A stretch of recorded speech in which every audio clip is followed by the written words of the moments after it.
Hello, and thank you so much for dropping by this video. This is a specific response to a comment I got from someone, and I'm going to talk a little bit about the general topic. So, someone wrote, I am a type 3 addict who tried everything but cannot stop. But how can an atheist stop? Even though I can't believe in some nature or universe as a higher power, how can it fix me practically? So I'll get to that question in a minute. First and foremost, what is a type 3 addict? For anyone who's new to this channel or this topic, he's referring to a previous video I made, and I didn't come up with this way of categorizing three types of addiction or addicts. The first type is someone who has a problem. They realize they have a problem, and with little to no effort, they're able to stop. That's type 1. You could say that's someone, a problem user. They really don't even have an addiction. It's a habit that's very easy to break for them.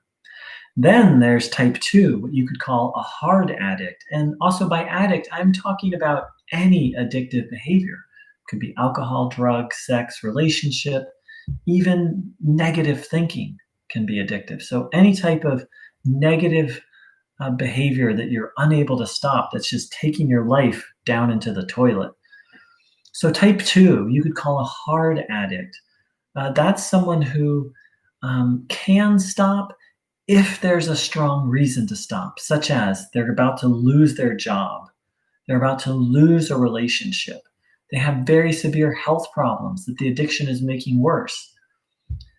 This type of addict, with sufficient reason, though it's difficult, they are able to stop. Now, this was not me.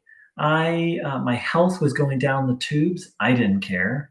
Relationship, job, my whole life was going down, and I just didn't care. And that's the type 3 addict, who you could call a real addict or a true addict, who is unable to stop no matter what.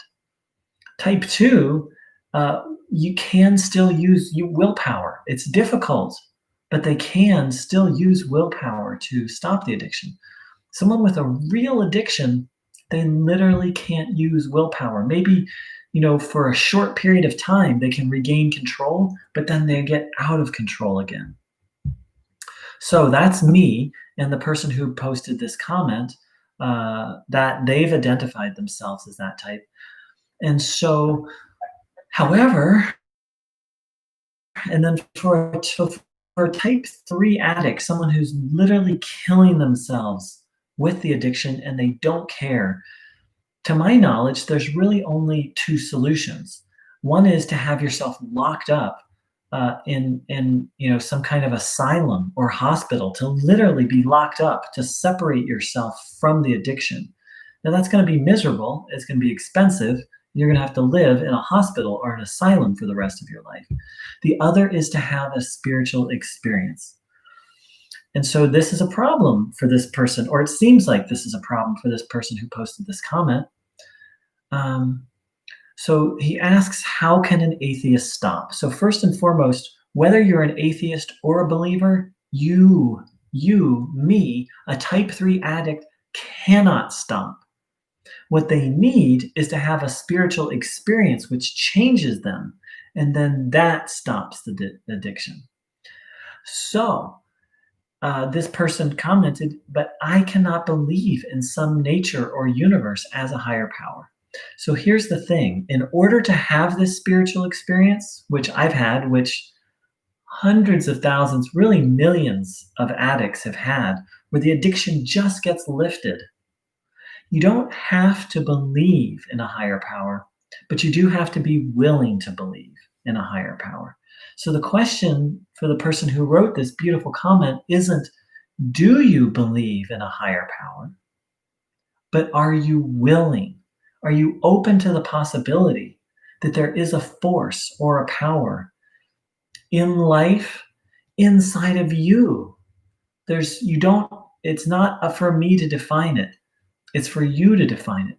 So to be really simple, are you open to the possibility that there is some kind of power greater than you that can solve this problem? I'm not asking you, do you believe that? I'm asking you, are you willing? Are you open to believing that? And if you are, that's all you need. That's all that's necessary. You don't need anything further. Many, many people have had a life changing spiritual experience based on just that little willingness.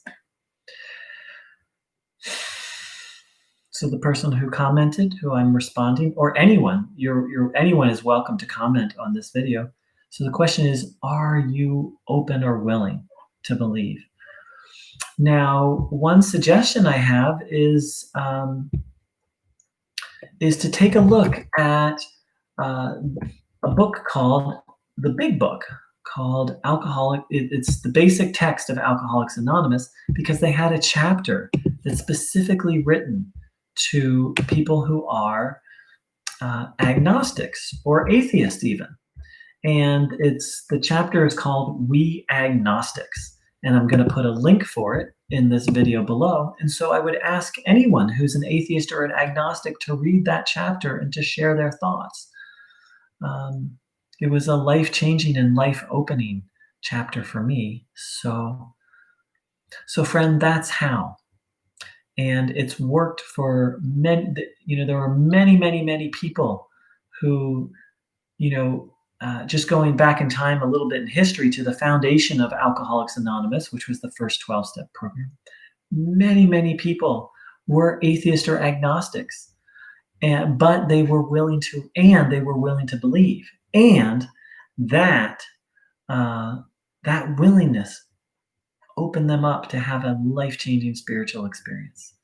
So, and I'm available to talk to anyone who wants to really find, to really explore the original 12 steps, which is very different from the modern version. I'll leave my email below, and I'd be happy to have a conversation. So thank you so much for the beautiful comment, and thank you to anyone else who dropped by this channel. And I will put my email below, and I will put a link to that chapter I spoke about below. Thank you so much for dropping by.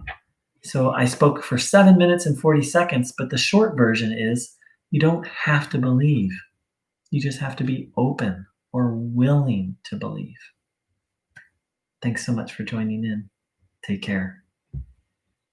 And keep your eye out for miracles. Because not only are they real, not only do they happen every day, all around the world. One happened to me in this program, and it saved my life. But not only are miracles real, they're very natural. Thanks so much.